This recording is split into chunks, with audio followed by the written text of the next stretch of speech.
All right, well, if there were no substitute, and it was Willa here. Willa, where are you? Hi, Willa, how are you? I say a chair right over here.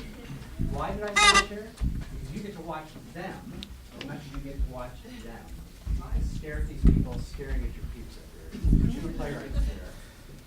Y'all are writers or have done a little bit of writing. What you know is that like 90% of the pyramid of writing is stuff you do by yourself in rehearsal, rewriting off on your own. This moment happening here is 1% of your life. It's precious. Getting to see audiences react, it's a big deal for a writer to see. It's what you don't get to see when you're all by yourself. So your comments, when they come in, we want them to be your reporting of your reactions. Like that, love that, that was cool, didn't get that. She wants your feedback of what worked and what didn't work for you. She doesn't want you to correct her play, doesn't want you to fix it or suggest ways to fix it. We just want to talk about your reactions and plumb those a little bit. She can take those away and do a rewrite.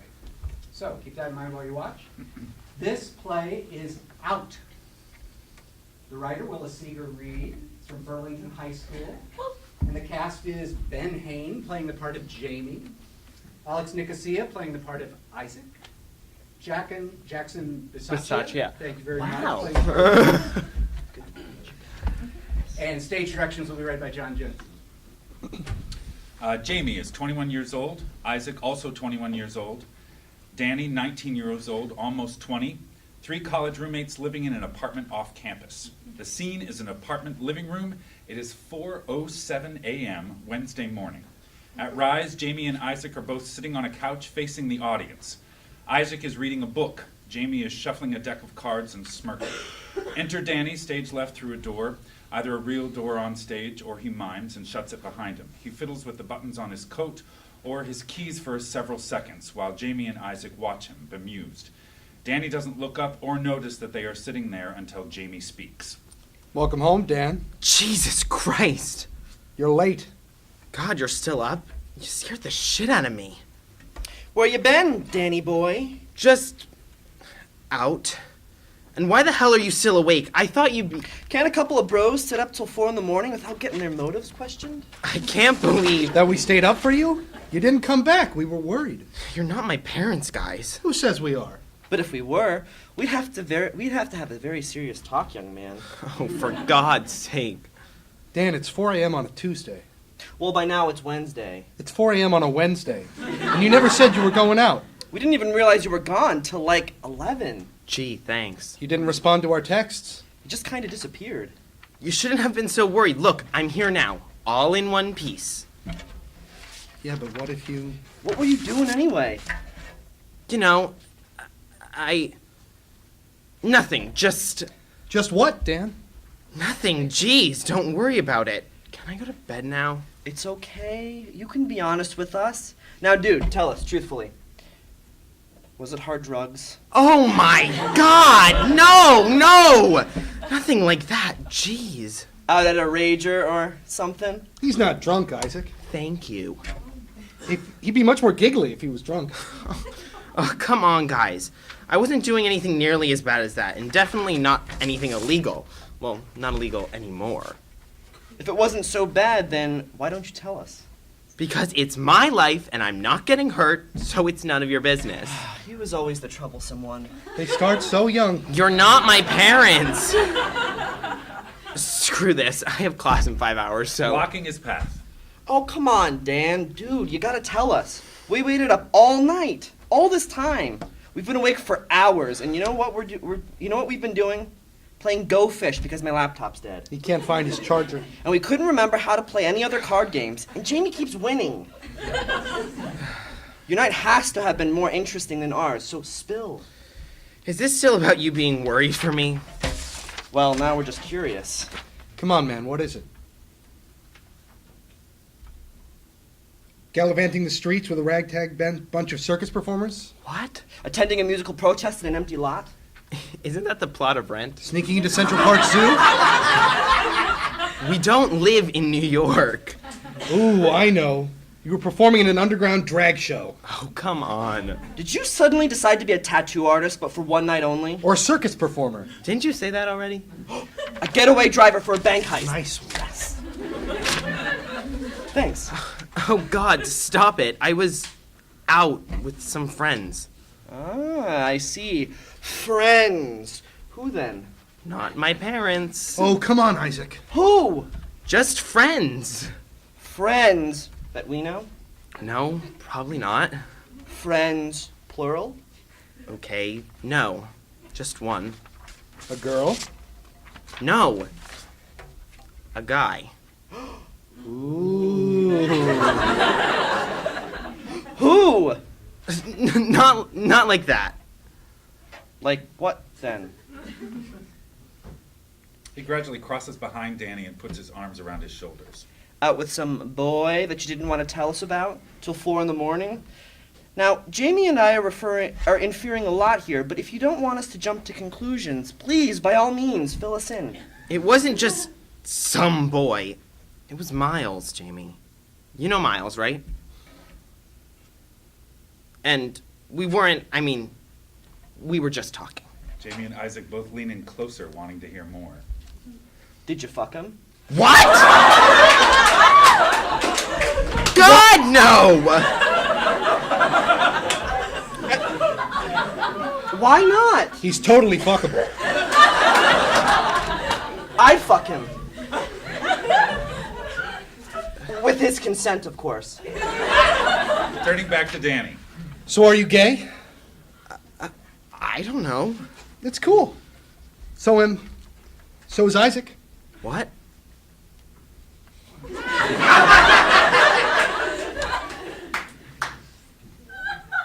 Dude, we've known each other since last year, your freshman year, and we've been living together for what? 3 months now? How did you not pick up on this? I don't know. I thought you were just effeminate. I didn't think you'd actually. That I'd actually what? Like kissing guys? He laughs. Danny looks around halfway between amused and uncomfortable. Oh, you're so oblivious. Honestly, it's adorable. You know, I've heard about this Miles, but I don't think I've ever met him. What is he like? Is he hot? Does he make your heart melt? Is he hot? Throwing himself over the arm of the couch. Do you feel like you can get lost in his eyes? Is he hot? Well, it's not like he doesn't even. Sorry, man, it's cool. We're happy for you. There's nothing to be happy for. Nothing happened. It's fine. Dan, really, it is. We're not judging you. And if you've told us that you might be out till 4 a.m. on a date, we would have let you be. Really? You would've? So it was a date. Oh my God, you guys. I am going to bed. Night, Danny boy. Danny exits stage right. Why didn't you tell him? What, that both of his roommates are gay? It's late, and don't you think we messed with him enough tonight? When are you going to tell him? He's going to have to find out eventually. Well, then I'll tell him eventually. He just doesn't have to know yet. Yeah, I know. I know that these things take time. And you know what? You don't have to listen to me. I'm mostly just messing with you. You don't have to tell everyone right away. I know it's kind of a touchy subject and all. For you, given where you come from. Hey, not everyone in Maryland is prejudiced. Maryland is prejudiced. Yeah, not everyone, just your family and everyone you know, right? Sorry. It's fine. It still just feels weird, you know? I'll take your word for it. Well, sorry, Mr. I grew up in Portland where everyone's queer. I know, Jamie, I get it. Well, I know here in Massachusetts it's a little different, but still, I didn't grow up around that. And neither did Danny, now that I think about it. He must feel weird, too. Right now, it's weird in the beginning. It's just weird. I can tell that you're sleep deprived. So are you? You don't have to tell anyone, like ever, dude. It's okay. Whatever you're comfortable with. And I only just told you. Don't act like we've been conspiring. Haven't we? Isaac smiles and shoves him playfully. Go to bed. All right. Night, Good night, Jamie. dude. As Jamie exits, Isaac smiles to himself, picks up his book, and begins to read. Lights down.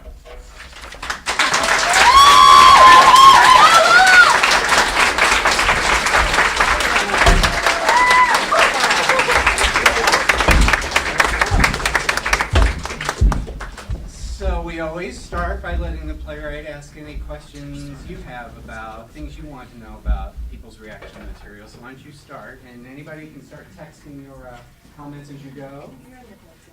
I'm in the dead zone. Now oh, I see us. So start by texting, and Will is going to see if he's got any questions you'd like him to talk about. Well, for me, the part that I felt the weirdest about and like wasn't quite sure about was the ending scene after Danny leaves and it's just Jamie and Isaac talking on stage, because it really like kind of takes a turn and isn't like lighthearted as much. And I was just wondering, like, does it seem like too much of a step from the rest of the first half of the play, or does it work? I don't know. I wasn't quite sure, and that was the part that I was most unclear about. Ending work for you, ending not so much. Yep. I think that a way that you can maybe counterbalance everything again with like the really headiness at the end is like try to make like when I can't remember the character's name, the one that leaves and the other one's left on stage. Maybe you can just make the other person leading and make that funny, and then just have him pick up his book and start reading and being all smiley. Just like find a way to have a little bit of comic relief right after that, just because you know you had all of this comedy and then the heavy stuff, and then just have that one big final finish, happy ending. Yep, so that was a suggestion. So the way you'd phrase that as a remark would be, you would have liked it more if that had been a funnier wrap-up at the end. That would have connected for you better, right? Yeah. Cool, fair enough. Yep, here's a comment. I felt like the ending worked because you kept that, even though they were talking about a heavy subject, they still had a little bit of that playfulness in their interaction, so I felt like it worked well. Other feedback on a particular point? Yes? Go ahead and hear first. The only thing that didn't connect for me, I guess, of the last was that Danny wasn't there for some reason. I don't know, I really loved the dynamic of the three of them. Like, he was just different. I felt like he was a little more confused than the others, and I felt like he kind of almost balanced them out. And I was like, I could have seen that conversation with him present. Interesting. It is an interesting The idea. actually, I don't know if this is weird for me to respond. Absolutely. The original way that ending that I had for this, the after Danny leaves, there's about like 30 seconds more of like banter, and essentially where Jamie kind of like and Isaac are kind of talking about the fact that Jamie didn't come out to Danny, but it kind of just didn't really go anywhere and was a little bit more bantery. But then I felt like it was not really getting at what I wanted to get at, and it ended up being a lot longer than I thought it would be. So, I don't know. I was trying to find that like happy middle ground between that and that. Comment from the actor's pit, Margaret? Yeah, for just to answer your question about the shift, it really worked for me just because of how the humor sort of the humor lets us into a situation that can be so difficult for people who go through this. And I feel like us being so comfortable with it and then having that shift is really an amazing sort of realization that even if you're in that kind of environment where your friends are all with you, some people are still not ready. And I thought that encompassed the real life situation so well that I liked that shift. Thank you. That's exactly what I was trying to get at. So I liked that shift a lot. There's a great comment up here. Wouldn't usually associate bro culture with coming out or messing with roommates. That's really interesting gloss on this, right? So this isn't, everyone's getting some surprises in here. And that was actually a question I was going to have for you. If you were describing this play to somebody, would you, I'm going to give you a choice and make you raise your hands. Would you either say, A, it's about a guy who comes out accidentally, or is it about two roommates who are trying to figure out their role in life? Which is it about? If you think it's about the roommate who comes out, raise your hand. If you think it's about the two roommates and how they're trying to manage their situation, raise your hand. Are you surprised by that? Not really. I'm kind of glad. That's where you want it. That's good feedback. I mean, people can interpret it whatever way they want to interpret it, but that's kind of the intention that I intended. Focus is on the guys. Yeah, good. Excellent feedback. The other feedback you gave, by the way, whether you meant to or not, you could hear a pin drop in here at certain parts of this. That should tell you a lot about the rhythms of your writing. And the laughter was pretty robust, which means there wasn't any phony or false notes as far as I was concerned. Yeah, here's a comment. I particularly enjoyed the precision use of profanity. There was a comment up there earlier about how usually people tend to shy away from using, from being racy, being blunt. it was the way you did it. It was just perfect, and you really brought the house down. Someone wants a sequel. Put that in your wheelhouse there, Will. Actors, did you have any reactions from reading it and participating in it? Things you discovered as you were working on it? How, can I have a question for them? Yeah, How absolutely. did you read this beforehand? I have no idea how the cold readings work. Like, Yeah, we do get the you got script it ahead of time. beforehand? Yeah. Did you work with each other beforehand? No. Interesting. Did well. For me, working on it, it was interesting because I did not suspect Isaac to be gay. I just thought it was one of those potential sort of gay bashing scripts, and then like as I was first reading it, and then at the end I was thinking, something's gonna happen to Danny. Oh my gosh, what's gonna happen? And then all of a sudden, sort of the surprise ending. So it was very interesting and fascinating for me to have that surprise. So thank you. But I just think you touched on a big subject for high schoolers in particular, because it's just a very uncomfortable subject, and this whole idea of like bromance. I just think in Hollywood today and in our image, like this idea of like two guy best friends and how they seem to be more interested in each other than their girlfriends sometimes, you know what I mean? So it does raise questions that I think are relevant to what I think guys deal with, but I think the culture of being gay and what does it mean, and just it kind of, I think, supports certain stereotypes, but also raises questions about others. So great job. Here's another interesting test. When you think about these four characters, can you close your eyes and think what this guy is like? Like you met him, you know what this guy is like, right? How about this guy? Do you know what this guy is like? How about the next guy? This roommate, do you know that type of guy? And the stage directions, I think we all understand. You know that guy.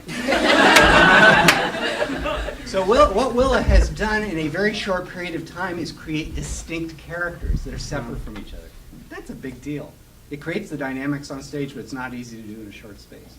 Yeah, Margaret, one more? One other thing about Ben, what was the character you played? Jamie. About Jamie, that I thought, I almost had a pang of sadness when I found out that he was gay, because I was so happy to have a straight man reacting like that. And I was like, yes, we're moving forward, let's do this. And I was like, oh, he's gay. Okay, it's a totally different story, but I'm into the next section anyway. But I was like, I wanted to see, I was so happy he was straight and he was handling the situation the way he was, So I'd like to see, if this thing gets bigger, I would like to see more characters in their group that like are part of their community and with them on it, Give it up for Willa Seeger Reed.